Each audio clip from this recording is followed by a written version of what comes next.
അത് നമ്മൾ Vogel advanced start method, അതായത് വാം മെത്തേഡാണ് യൂസ് ചെയ്യുന്നത്. സോ നമുക്ക് നോക്കാം. വാം യൂസ് ചെയ്യുന്നത് എന്തിനാണെന്ന് വെച്ചാൽ reduction of the minimum tucker table of a transportation problem to minimum basic feasible form. അത് ബേസിക് ഫീസിബിൾ ഫോമിലേക്ക് നമ്മളെ minimum tucker table of a transportation പ്രോബ്ലത്തിനെ റെഡ്യൂസ് ചെയ്യാൻ വേണ്ടിയിട്ടാണ് നമ്മൾ യൂസ് ചെയ്യുന്നത്.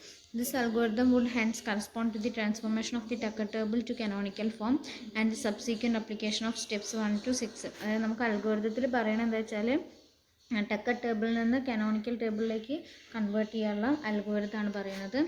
Step 1 to step 6 of the dual സിംപ്ലസ് algorithm. Dual സിംപ്ലസ് algorithm use ചെയ്തിട്ടാണ് നമ്മൾ ചെയ്യുന്നത്. We should remark here that WAM is not the only algorithm that implements this reduction. അതായത് ഈ അൽഗോരിതത്തിൽ നമ്മൾ remark here that WAM is not the only algorithm that implements this reduction. അതായത് ഈ reduction use ചെയ്യുന്നത് അൽഗോരിതംസ് മാത്രം use ചെയ്തിട്ടല്ല എന്നാണ് പറയുന്നത്. പിന്നെ വാം അല്ലാതെ വേറെ മെത്തേഡ്സ് ഉള്ളത് മിനിമം എൻട്രി മെത്തേഡും നോർത്ത് വെസ്റ്റ് കോർണർ റൂളും. അതിൽ മിനിമം എൻട്രി മെത്തേഡ് നിങ്ങൾക്ക് പഠിക്കാനില്ല, നോർത്ത് വെസ്റ്റ് കോർണർ റൂൾ നിങ്ങൾക്ക് പഠിക്കേണ്ടത് നമുക്ക് അടുത്ത ക്ലാസ്സിൽ എടുക്കാം. The use of VAM in large transportation problem can be quite cumbersome. അതായത് ലാർജ് ട്രാൻസ്പോർട്ടേഷൻ പ്രോബ്ലത്തിന് വാം യൂസ് ചെയ്ത് ചെയ്യുമ്പോൾ നമുക്ക് ചെറുതാക്കാൻ പറ്റും. But VAM is usually considered to be superior for smaller transportation problems and is especially suitable for hand computation since it generally results in a feasible solution that is closer to being optimal than the other procedures. അതായത് VAM method നമ്മൾ എപ്പോഴും use ചെയ്യാം ചെറിയ പ്രോബ്ലത്തിനാണ് use ചെയ്യുക. ചെറിയ പ്രോബ്ലത്തിന് use ചെയ്തപ്പോഴേ കൺവീനിയൻറ്റ് ആവുള്ളൂ. സോ വാമിൻ്റെ സ്റ്റെപ്സ് നമുക്ക് നോക്കാം. Given an initial balanced transportation table, നമുക്ക് എന്ത് തന്നിട്ടുണ്ട്? ഇനീഷ്യൽ ബാലൻസ്ഡ് ട്രാൻസ്പോർട്ടേഷൻ ടേബിൾ തന്നിട്ടുണ്ടാവും. First one, compute the difference of the two smallest entries in every row and column of the table and write this difference opposite the row or column. If there is only one entry in any row or column, write that entry. അതായത് ആദ്യം എന്താ ചെയ്യേണ്ടത് വെച്ചാൽ നമ്മൾ എല്ലാ റോസും കോളംസും നോക്കാം, ഓരോ റോയും ഓരോ കോളംസും നോക്കാം. അതിൽ രണ്ട് സ്മോളസ്റ്റ് എൻട്രീസ് തമ്മിലുള്ള ഡിഫറൻസ് ഓരോ റോൻ്റെയും കോളത്തിൻ്റെയും എന്തെഴുതാ നേരെ നമ്മൾ എഴുതാം. സോ സെക്കൻഡ് വൺ പറയുന്നത്, second step, choose the largest difference and use the smallest cost in the corresponding row or column. നമ്മൾ അവിടെ ലാർജസ്റ്റ് ഡിഫറൻസും സ്മോളസ്റ്റ് കോസ്റ്റും ഓരോ റോയ്ക്കും കോളത്തിനും കറസ്പോണ്ടിങ് ആയിട്ട് ലാർജസ്റ്റ് ഡിഫറൻസും സ്മോളസ്റ്റ് കോസ്റ്റും യൂസ് ചെയ്യാം. To empty a warehouse or completely filled a market in demand. If there is a tie for the largest difference, use the smallest entry in the corresponding rows and or columns. If there is a title smallest entry, use any such entry. Circle the cost used and write the above circle the amount of goods shipped by that route.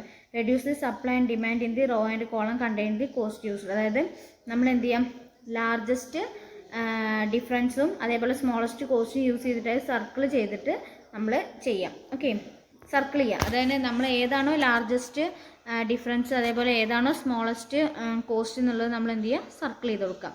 Then delete the row or column corresponding to that emptied warehouse or fully supplied market. If both happen simultaneously delete the row. അതായത് ഏത് റോയിലാണോ ഇത് നടക്കുന്നത് ആ raw നമ്മൾ എന്ത് ചെയ്യുക, delete ചെയ്ത് കളയാം. Unless that row is the only row remaining, in which case delete column. അതിന് നമ്മൾ ആ ഒരു വലിയ ലാർജസ്റ്റ് ഡിഫറൻസും സ്മോളസ്റ്റ് കോസ്റ്റും കണ്ടല്ലോ, ആ ഒരു കോളം റോയും നമ്മൾ എന്ത് ചെയ്യുക, കറസ്പോണ്ടിങ് കോളം റോയും നമ്മൾ ഡിലീറ്റ് ചെയ്ത് കളയുക. If all table entries R deleted, stop. Otherwise അതായത് എല്ലാ ടേബിൾ എൻട്രീസും ഡിലീറ്റ് ചെയ്ത് കളഞ്ഞിട്ടുണ്ടെങ്കിൽ നമുക്ക് അവിടെ വെച്ച് സ്റ്റോപ്പ് ചെയ്യാം. അല്ലെങ്കിൽ നമ്മൾ എന്ത് ചെയ്യുക, വീണ്ടും ഫസ്റ്റ് വണ്ണിലേക്ക് റിപ്പീറ്റ് ചെയ്തിട്ട് പോവാം. അപ്പോൾ നമുക്ക് പ്രോബ്ലം ചെയ്താൽ ഒന്നും കൂടെ ക്ലിയർ ആവും. സോ ദ പ്രോബ്ലം നോക്കാം. The parenthetical numbers below correspond to steps of VAM. നമുക്കിവിടെ വാം തന്നിട്ടുണ്ട്. M1, M2, M3 3 മെഷീൻസാണ്, W1, W2, W3. അതായത് എക്സാമ്പിൾ 1 നമ്മൾ കഴിഞ്ഞതിലൊരു എക്സാമ്പിൾ 1 വെയർ ഹൗസ്, ആ ഒരു എക്സാമ്പിൾ 1 പറഞ്ഞിരുന്നു വെയർ ഹൗസും അതിൻ്റെ മെഷീൻസും യൂസ് ചെയ്തിട്ടില്ല. അപ്പോൾ അതിന് കറസ്പോണ്ടിങ് W1, W2. സോ ഇതിൻ്റെ മെട്രിക്സ് എഴുതിയിട്ടുണ്ട്, പിന്നെ അതിൻ്റെ എന്ത് എഴുതിയിട്ടുണ്ട്, കോസ്റ്റ് എഴുതിയിട്ടുണ്ട്. രണ്ടും കൂടി കൂട്ടിയിട്ടുണ്ടെങ്കിൽ നമുക്ക് എന്ത് വരുന്നുണ്ട്, 110 വരുന്നുണ്ട്. സോ അത് ബാലൻസ്ഡ് പ്രോബ്ലം ആണ്. The WIs and MJs will be suppressed computationally എന്നാണ് പറയുന്നത്. ഓക്കെ, അപ്പോൾ നമുക്ക് എന്ത് പറയാം, ഇതിൻ്റെ മെഷീൻസിൻ്റെയും വെയർ ഹൗസിൻ്റെയും കറസ്പോണ്ടിങ് ആയിട്ട് റോസും കോളംസും വരുന്നുണ്ട്. അപ്പോൾ നമ്മളിനി എന്താ ചെയ്യാൻ പോകുന്നത് വെച്ചാൽ നമ്മൾ കോളൺ ഡിഫറൻസും അതേപോലെ റോ ഡിഫറൻസും എഴുതാം. ഇവിടെ ഈ M1 M2 W1 W2 W3 ഒക്കെ മാറ്റിയിട്ട് നമുക്ക് കോളൺ ഡിഫറൻസ് എഴുതാം. അപ്പം ഇതിൽ ആദ്യം ഇപ്പം നമ്മൾ ഈ ഒരു കോളാണ് നോക്കുന്നതെങ്കിൽ അതിൽ രണ്ട് ചെറിയ നമ്പേഴ്സ് തമ്മിലുള്ള ഡിഫറൻസ്, അവിടെ ചെറുത് പറഞ്ഞ് 2ഉം 1 ആണ് വരുന്നത്. അപ്പോൾ 2 - 1 പറഞ്ഞ് നമ്മൾ എവിടെ എഴുതാം, അതിൻ്റെ മേലെ എഴുതാം. ഓക്കെ, കോളൺ ഡിഫറൻസ് അവിടെ എഴുതിക്കണം. അടുത്തത് നിങ്ങൾ നോക്കുക 1ഉം 2 ആണ്. അവ തമ്മിലുള്ള ഡിഫറൻസ് 1, ആൻഡ് 2ഉം 7 ആണ്. 2ഉം 7ഉം തമ്മിലുള്ള ഡിഫറൻസ് 5. ഇനി റോസ് തമ്മിലുള്ള ഡിഫറൻസ് ഇങ്ങനെയാണ് എഴുതുന്നത്. അപ്പോൾ 2 1 ആണ്, അപ്പോൾ 1. ആൻഡ് അടുത്ത് 7ഉം 4ഉം തമ്മിലുള്ള ഡിഫറൻസ് 3. അടുത്ത് 1ഉം 2ഉം തമ്മിലുള്ള ഡിഫറൻസ് 1. അങ്ങനെ എഴുതി. ബാക്കിയൊന്നും വ്യത്യാസമില്ല, ബാക്കിയൊക്കെ അതേപോലെ നമ്മൾ എഴുതി. അപ്പോൾ കോളം റോ ഡിഫറൻസ് നമ്മൾ എഴുതി. Then the largest difference in the table above, അതിൽ ലാർജസ്റ്റ് ഡിഫറൻസ് റോയിലും കോളത്തിൽ നോക്കുക, രണ്ടിലും കൂടിയിട്ട് ലാർജസ്റ്റ് ഡിഫറൻസ് ഏതാ വരുന്നത്? 5 ആണ് വരുന്നത്. Corresponding to third column, third കോളത്തിന് കറസ്പോണ്ടിങ് ആയിട്ട്. Hence we use the smallest cost in the third column. ഇനി സ്മോളസ്റ്റ് കോസ്റ്റ് ഏതാ നോക്കുക. Smallest cost hence we use the smallest cost. അതായത് ഇതിന് കറസ്പോണ്ടിങ് ആയിട്ട് ഈ ഒരു കോളം നോക്കുക. കോളത്തിലാണല്ലോ ഏറ്റവും വലിയ എൻട്രി. നമ്മളിപ്പോൾ ഏറ്റവും വലിയ നമ്പർ എടുത്തല്ലോ ഡിഫറൻസ്, ആ ഡിഫറൻസ് നമ്മൾ നോക്കുമ്പോൾ റോ ഡിഫറൻസിൻ്റെയും കോളം ഡിഫറൻസിലും ഏറ്റവും വലുതാണ് നമ്മൾ എടുക്കുന്നത്. രണ്ടിലും കൂടിയിട്ടുള്ള വലുതാണ് എടുക്കുന്നത്. സോ ഇവിടെ 5 ആണ് വലുത്. അപ്പോൾ അതിന് കറസ്പോണ്ടിങ് ആയിട്ട് ഈ ഒരു കോളം നോക്കുക. ഈ ഒരു കോളം നോക്കിയിട്ടുണ്ടെങ്കിൽ അതിൽ ചെറിയ എലിമെൻറ്റ് ചെറിയ എൻട്രി ഏതാ വരുന്നത്? 2 ആണ് വരുന്നത്. To empty a warehouse or completely fill a market demand. 2 denotes the unit cost of shipping widgets from W1 to M3. Since M3 only needs 20 tons of the possible 40 tons in W1, we ship 20 tons of widget from W1 to M3 and therefore fulfill the demand of M3. We then adjust the supply of W1 and the demand of M3 accordingly. That is, after such a shipment, the current supply of W1 is 40 minus 20 equal to 20 and the current demand of M3 is 20 minus 20 equal to 0. The entry transaction is recorded as follow. അപ്പോൾ നമ്മളിവിടെ പറഞ്ഞു ഈ entry ഉണ്ടെന്ന്. അപ്പോൾ ആ entry നമ്മൾ എന്ത് ചെയ്തു? ഇവിടെ ഒരു സർക്കിൾ ഇട്ട് കൊടുത്തു. ഓക്കെ, അപ്പോൾ ഇവിടെ ഇതെന്ന് പറഞ്ഞിട്ടുണ്ടെങ്കിൽ M1 M2 ആൻഡ് M3.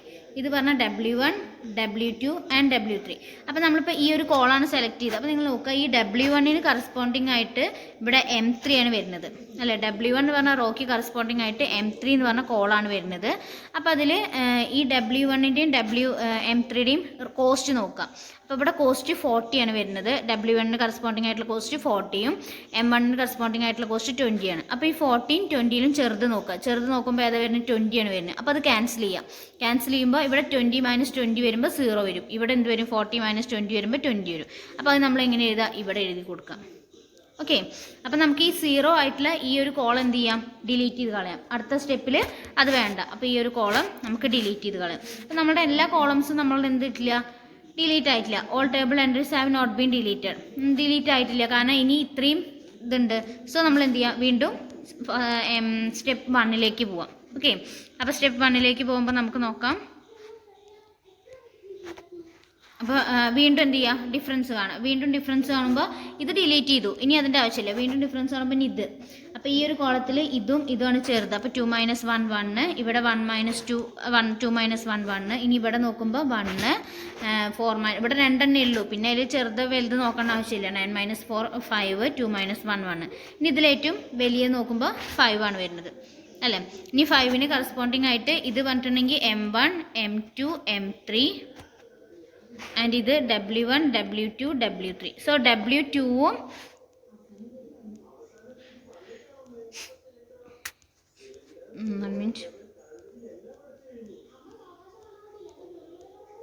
അപ്പോൾ നമ്മൾ ഡിഫറൻസിൽ ഈ 5 എന്ന് പറഞ്ഞാൽ ഈ ഒരു കോളാണ് സെലക്ട് ചെയ്തത്. സോറി, ഈ ഒരു റോയാണ് സെലക്ട് ചെയ്തത്. ഇനി നമ്മൾ എന്താ നോക്കുന്നത്? ഈ 9 4ൽ ഏറ്റവും ചെറുത് പറഞ്ഞാൽ 4 ആണ് വരുന്നത്. അപ്പോൾ കോളായിട്ട് നമ്മൾ സെലക്ട് ചെയ്യുന്നത് ഇതാണ്. അപ്പോൾ നമ്മളുടെ ഇത് W2 എന്ന് പറഞ്ഞതും ഇത് M2. അപ്പോൾ M2 W2 ആണ് നമ്മൾ നോക്കുന്നത്. അപ്പോൾ അതിന് കറസ്പോണ്ടിങ് ആയിട്ട് നമ്മൾ എന്താ ചെയ്ത് നോക്കാം? അതിന് കറസ്പോണ്ടിങ് ആയിട്ട് നമ്മളുടെ കോസ്റ്റ് നോക്കാം. ഇപ്പോൾ ഇവിടെ 20 ആണ് കേട്ടോ. ഇവിടെ 20 എഴുതുന്നുണ്ട്, കാരണം ഇവിടെ 40 ഡിലീറ്റ് ചെയ്ത് കളഞ്ഞിട്ട് പിന്നെ ബാക്കി എഴുതേണ്ടത് പിന്നെ 20 ആണ്. പിന്നെ അടുത്ത സ്റ്റെപ്പിലൊക്കെ എഴുതുമ്പോൾ നമ്മൾ 20 എഴുതണം കേട്ടോ. അപ്പോൾ ഇവിടെ നോക്കുമ്പോൾ നമുക്ക് രണ്ട് വാല്യൂസ് ആണുള്ളത്. ഒന്ന് 16ഉം പിന്നെ നമ്മളുടെ ഈ ഒരു കോളല്ലേ 15. 16ഉം 15ഉം. അപ്പോൾ ചെറുത് പറഞ്ഞാൽ 15 ആണ്. സോ 50 മൈനസ് ചെയ്ത് കൊടുക്കുക. അപ്പോൾ ഇവിടെ 0 ആയിട്ട് മാറും, ഇവിടെ എന്തായിട്ട് മാറും? 10 ആയിട്ട് മാറും. അപ്പോൾ നമ്മൾ എന്ത് ചെയ്യുക? ഈ ഒരു കോളം ഡിലീറ്റ് ചെയ്ത് കളഞ്ഞു. ഓക്കെ, ആ ഒരു കോളം ഡിലീറ്റ് ചെയ്ത് കളഞ്ഞു. ഇനി നമുക്ക് എന്തുണ്ട്? ഇവിടെ ഒരു എൻട്രിയും കൂടി ഉണ്ട്. ഓക്കെ, ഒരു എൻട്രിയും കൂടി ഉണ്ട്. അപ്പോൾ നമ്മൾ എന്ത് ചെയ്യുക? വീണ്ടും ഡിഫറൻസ് കാണാം.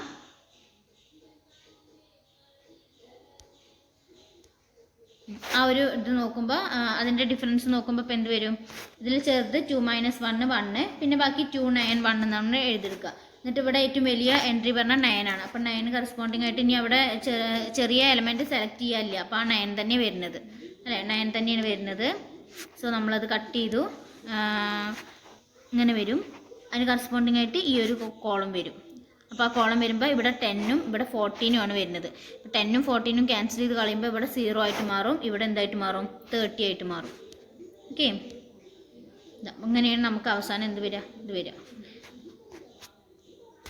അപ്പം നമുക്ക് ഇവിടെ ഇപ്പം എന്തായിട്ടില്ല, നമ്മളുടെ എല്ലാ എൻട്രീസും ആയിട്ടില്ല. കാരണം ഇവിടെ ഈ ഒരു റോയും ഈ ഒരു ഈ ഒരു 2 റോയും ഈ ഒരു റോയും ഇവിടെ ഉണ്ട്. അപ്പോൾ നമ്മൾ എന്ത് ചെയ്യുക, വീണ്ടും ഇത് ചെയ്യുക, വീണ്ടും റിപ്പീറ്റ് ചെയ്യുക. വീണ്ടും റിപ്പീറ്റ് ചെയ്യുമ്പോൾ ഇവിടെ 2 - 1 1 വരും, ഇവിടെ 2, ഇവിടെ 1. ഇനി അതിലെന്ത് ചെയ്യുക, അതിൽ വലിയ എലമെൻറ്റ് 2നെ നമ്മൾ എടുത്തു. എന്നിട്ട് ഈ ഒരു റോ കട്ട് ചെയ്തു, ഈ ഒരു കോളം കട്ട് ചെയ്തു. ഈ ഒരു റോ കട്ട് ചെയ്യുമ്പോൾ ഇവിടെ എന്ത് വരുന്നുണ്ട്, ഇവിടെ 20 ആണ്, ഇവിടെ 30 ആണ്. സോ ഇവിടെ 0 ആയിട്ട് മാറും, ഇവിടെ 10 ആയിട്ട് മാറും. അപ്പോൾ ഈ ഒരു റോ എന്തായിട്ട് മാറും, കട്ട് ചെയ്ത് പോകും. ഓക്കെ, ആ ഒരു റോ കട്ടായിട്ട് മാറും.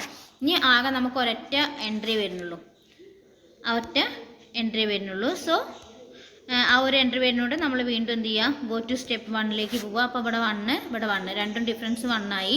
ദെൻ ഈ ഒരു റോ വരുമ്പോൾ ഇവിടെ നോക്കുക, ഇവിടെയും 10 വന്നു, ഇവിടെയും 10 വന്നു. കണ്ടോ, രണ്ടും ഈക്വൽ ആയിട്ട് വന്നു. അപ്പോൾ നമ്മളുടെ അതിൻ്റെ ഉള്ളിലത്തെ വാല്യൂ എന്താ ഇവിടെ എഴുതുക, 10 എന്ന് എഴുതാം. ഓക്കെ, അപ്പോൾ നിങ്ങൾ ശ്രദ്ധിക്കേണ്ട കാര്യം, നമ്മൾ ഒരു സ്മോളസ്റ്റ് വാല്യൂ എടുക്കുമല്ലോ, അതായത് ലാർജസ്റ്റ് ഡിഫറൻസ് കണ്ടെത്തിയിട്ട് പിന്നെ അതിൽ നിന്ന് നമ്മൾ സ്മോളസ്റ്റ് വാല്യൂ എടുക്കും. അതായത് ഇപ്പോൾ ഇവിടെ 9 4 എടുത്തില്ലേ നമ്മൾ, അപ്പോൾ ഇവിടെ 9, ഒരു മിനിറ്റ്, നമ്മളിപ്പോൾ ഇവിടെ 9 4 ഇവിടെ 4 എടുത്തില്ലേ. അപ്പം നിങ്ങൾ ഈ ഒരു റോ നമ്മൾ ആദ്യം സെലക്ട് ചെയ്തു, കാരണം 5 വലുതായതുകൊണ്ട് ഈ ഒരു റോ സെലക്ട് ചെയ്തു. പിന്നെ 9 ആണ് 4നേക്കാളും എന്ത് വരുന്നത്, 4 ആണ് 9നേക്കാളും ചെറുത് വരുന്നത്. അപ്പോൾ ഈ ഒരു കോളം സെലക്ട് ചെയ്തു. അപ്പോൾ ഇതിന് കറസ്പോണ്ടിങ് കോസ്റ്റ് നോക്കുക, ഇവിടെ 50ഉം ഇവിടെ 60ഉം ആണ് വരുന്നത്. അപ്പോൾ ചെറിയ കോസ്റ്റ് 50 ആണ്. അപ്പോൾ ചെറിയ കോസ്റ്റ് എന്ത് ചെയ്യണം, ഈ സർക്കിൾ ഇട്ടതിൻ്റെ തൊട്ട് മേലെ എഴുതണം. ഓക്കെ, അങ്ങനെയാണ് നമ്മൾ ചെയ്യേണ്ടത്. അപ്പോൾ അതേപോലെ അങ്ങനെ സർക്കിൾ ഇട്ടിട്ട് അതിൻ്റെ മേലെ നമ്മൾ ഏതാണോ ചെറിയ കോസ്റ്റ് അത് എഴുതി ഉണ്ടാക്കണം. എന്നാലേ നമുക്ക് എന്ത് വരുള്ളൂ, അവസാനം നമുക്കൊരു കാൽക്കുലേഷൻ വരുന്നുണ്ട്, ആ കാൽക്കുലേഷൻ ശരിയായിട്ട് വരുള്ളൂ. അപ്പോൾ ഇവിടെ അവസാനം നമ്മൾ 1 മാത്രമേ ഉള്ളൂ. അപ്പോൾ 1ൽ 10 രണ്ടും 10 ആണ് വരുന്നത്. അപ്പോൾ ചെറിയ കോസ്റ്റും വലിയ കോസ്റ്റും ഒന്നും ഇല്ല. അപ്പോൾ അവിടെ എന്ത് എഴുതാം, നമ്മൾ 10 എന്ന് എഴുതാം. ഓക്കെ, 1ൽ 10 എന്ന് എഴുതി. ഇനി നമുക്ക് ഇപ്പോൾ ഇത്രയാണ് നമുക്ക് കിട്ടിയത്. അപ്പോൾ അതെന്ത് ചെയ്യും, ഇതും ക്യാൻസൽ ചെയ്ത് പോയി, രണ്ടും ക്യാൻസൽ ചെയ്തില്ല. അപ്പോൾ നമുക്ക് എല്ലാ റോയും എല്ലാ കോളും എന്തായി, ഇതൊക്കെ ഒന്ന് മാറ്റാം, കാരണം നമുക്ക് വാല്യൂസ് എടുക്കണം. അപ്പോൾ ഇതൊക്കെയാണ് നമ്മൾ സെലക്ട് ചെയ്തത്. കാരണം ഇവിടെ റൗണ്ട് എഴുതിയില്ലേ, അതൊക്കെ ഒന്ന് ജസ്റ്റ് ഒന്ന് നമ്മൾ ആ റോയിലും സെയിം റോയിലും കോളത്തിലാക്കിയിട്ട് ഇങ്ങനെ എഴുതാം, ഇങ്ങനെ എഴുതാം. ഓക്കെ, അപ്പോൾ സർക്കിൾ ചെയ്തിട്ട് ആ വാല്യൂസ് നമ്മൾ എഴുതാം. അപ്പോൾ നമുക്ക് എന്ത് വരും, ഇതിന് കറസ്പോണ്ടിങ് ആയിട്ട് ഇതാണ് വാം മെത്തേഡ് യൂസ് ചെയ്ത് ചെയ്യുന്നത്. അപ്പോൾ അതിൻ്റെ total demand of that methods feasible solutions എന്തൊക്കെ വരും, ഇത് x11 x12 x13. So x11 പറഞ്ഞ എന്താ വാല്യൂ 20. ഈ സർക്കിളിൻ്റെ മേലെ എഴുതിയ വാല്യൂ നമ്മൾ എഴുതിയിരിക്കുന്നുണ്ട്. x12 പറഞ്ഞാൽ 0, കാരണം ഇവിടെ മേലെ വാല്യൂ ഇല്ല. x13 എന്ന് പറഞ്ഞാൽ 20 വരും. ദെൻ x21 പറഞ്ഞാൽ ഇവിടെ 10, x22 എന്ന് പറഞ്ഞാൽ 50, ദെൻ x23 എന്ന് പറഞ്ഞിട്ടുണ്ടെങ്കിൽ 0, x31 പറഞ്ഞാൽ ഇവിടെ 10, ദെൻ x32 പറഞ്ഞാൽ ഇവിടെ 0, ആൻഡ് x33 പറഞ്ഞാലും 0. ഓക്കെ, അങ്ങനെയാണ് നമ്മുടെ ഫീസിബിൾ സൊല്യൂഷൻ വരിക.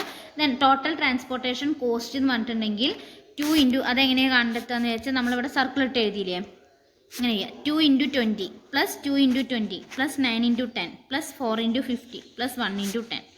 ഓക്കെ, എല്ലാം ആഡ് ചെയ്ത് എഴുതാം. അപ്പോൾ നമുക്ക് 380 നമുക്ക് ആൻസർ വരും. ഓക്കെ, അപ്പോൾ അങ്ങനെയാണ് നമ്മൾ വാം മെത്തേഡ് യൂസ് ചെയ്തിട്ട് പ്രോബ്ലം ചെയ്യുക. സിമ്പിളായിട്ടുള്ള മെത്തേഡാണ്. ജസ്റ്റ് ഡിഫറൻസ് കണ്ടെത്തുന്നതിലൊന്നും മിസ്റ്റേക്ക് വരാതിരുന്നാൽ മതി. ഓക്കെ, അടുത്ത ഡെഫിനിഷൻ 2. ഡെഫിനിഷൻ 2 പറഞ്ഞത് a feasible solution of a balanced transportation problem is said to be a basic feasible solution.